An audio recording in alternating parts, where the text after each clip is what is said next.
Welcome to Max Life Out. Today is a quick video to go over the Mavic ITS-4 Freebody hub and how to disassemble it and change the bearings. Here's the breakdown. So obviously this is the Freebody cassette. It has the rubber seal on it and this is where the paws go. When you're mounting this, the thick side and the thin side, the thin side goes on first. I've removed the paws. Here are the paws and the springs. The bearings are mounted directly through. So the bottom bearing, this is the bottom bearing, sits inside. Then there is the shim that sits in between. And then unique to this is a holder. This is a holder. And then the bearing for this sits inside, so it's pressed into there. And then that whole unit with the bearing in is then pressed into the front of the cassette body. In order to remove it, it's a little bit of a tricky one, but not too difficult. When this is all put together and this is in place, if you imagine that it's all in place, you have a bearing. Let me just bring it back together again.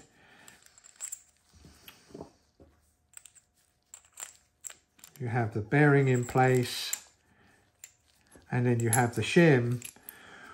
When you do this, you've got to move it around so that you can get to the front bearing.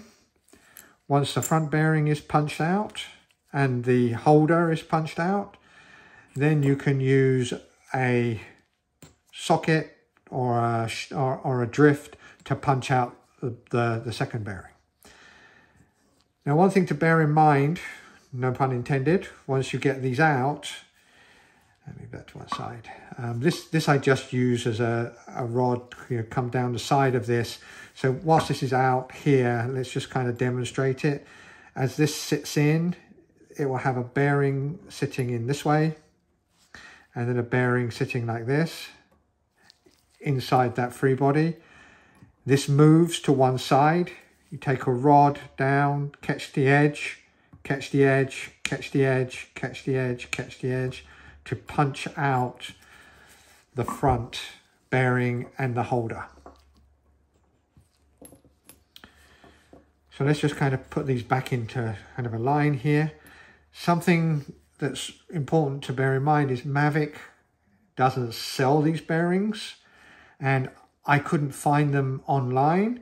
So I actually called up the manufacturer that this bearing is made by SKF, and it's actually a 6803Z on one side and then a 6803 RS on the other. The RS and the Z refer to the seals on here. This is a custom bearing. You can't buy this from SKF at all. I phoned them up and it's produced specifically, I think, for OEMs like Mavic. So the only option really, if you're doing this, is to replace it with a 6803 bearing. The bearing I've opted for, it is a hybrid steel and ceramic, and this is a 6803LB. And then a 6803LU seals front and back. I'm going to try those bearings to see if they work and see if there was any reason why there was this particular seal on here. Move those to one side. That's the breakdown of the three body. So first off, I'm going to fit the bottom bearing that sits in here.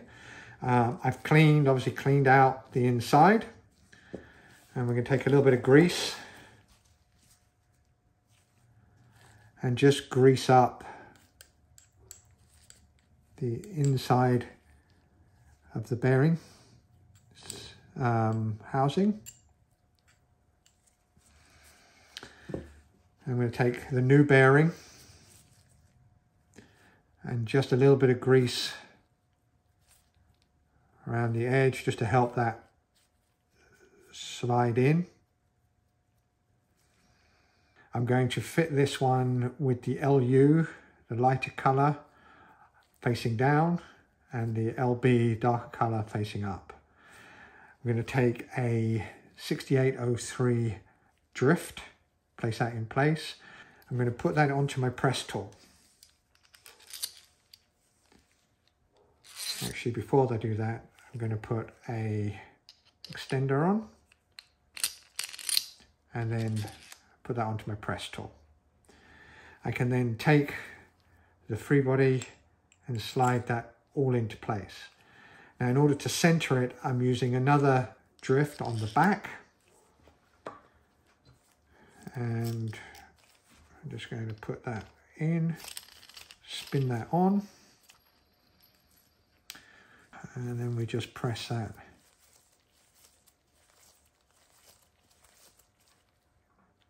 Just tweeze, remove that, take the drift off, take that out, and there we are. That's the bottom bearing pressed into place. Now I'm going to press the bearing into this housing before it goes into the cassette. So we take the housing, obviously cleaned up a little bit. We're just going to put a little bit of grease in there to again aid with the bearing going in, and a little bit of grease on the outside of the bearing to assist with that going in. Now, with the original, this is the original, it was black side up inside here, so the silver was facing down, so when you look at it you see the black. When I do a DT Swiss or others, then this light is facing up. So in this instance I'm going to do the same thing. I'm going to put it facing up. It's going to be an experiment to see how well this lasts in the long term. So we're just going to place that over the top, and then I'm going to take my press tool again. I'm going to put the press on one side and then the 6803 drift in. I'm going to put that on, spin it on, and let's see if it will press into place.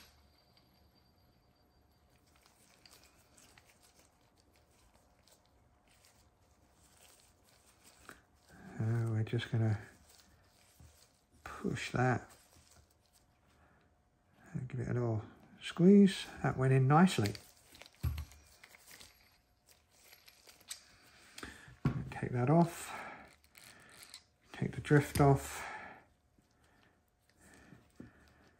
and there you see it. It's pressed in.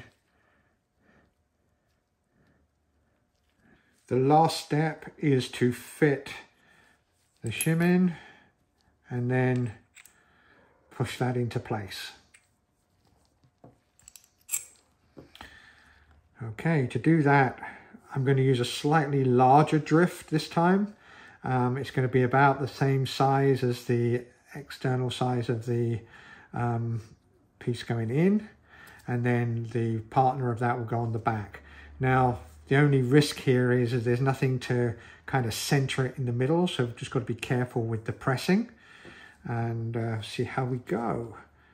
So just like before, we're going to take a bit of grease and we're just going to line the inside where it gets pressed in. We're going to just grease the outside, the insert.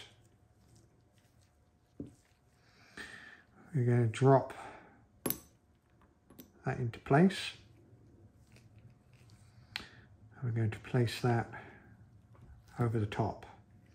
I'm going to remove a hair. I'm going to take this one. So I think what we'll do here is put it on and then put it on here. We're going to use another one on the base over the top. Let's just give myself a little bit more rod. Wind that on.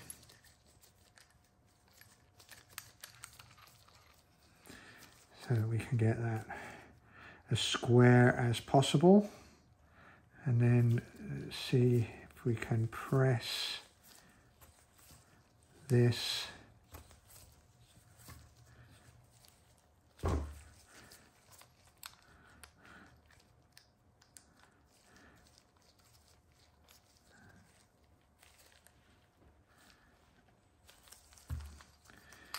into place.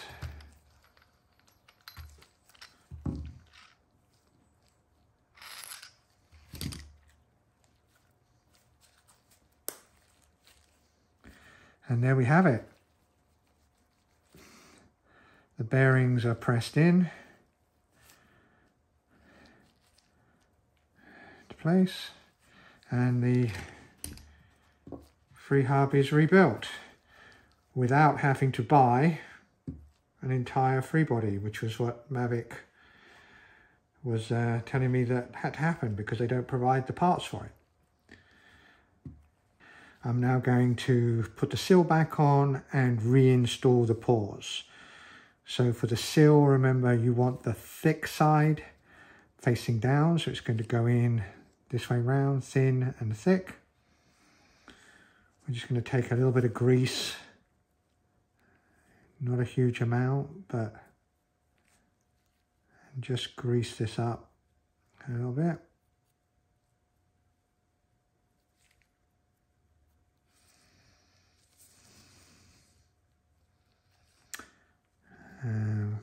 Place that over the top and have that seal in place.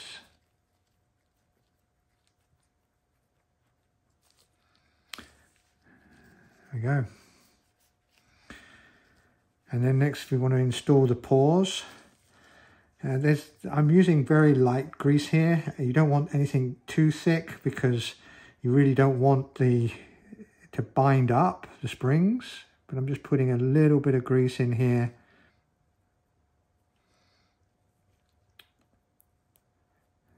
Just to help the lubrication. And what I found is you're going to want to put your spring, I'm going to put the spring in place first. And yes, it's as fiddly as it looks.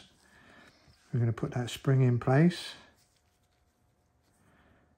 I'm going to slide the pore in and use a pick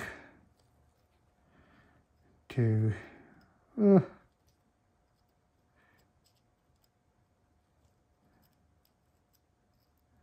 squeeze that spring down in place. And there we go. The spring, as you can see, is not fully in place yet. All right, there we go. And now we're okay. I'm going to go ahead and fit all of these in so you don't have to watch me fiddling with them. And that's all 4 pores put back in place with the springs. And check that they all work. Obviously, we're going to put a little bit of grease on this before we put it back into the wheel. But that is a full rebuild of an ITS-4 Mavic free body hub. I hope you found this video helpful, instructive, and it gets you by in your project. And if you have, please think about giving me a thumbs up, a like, and subscribing. Thanks a lot. Until next time, Max Life out.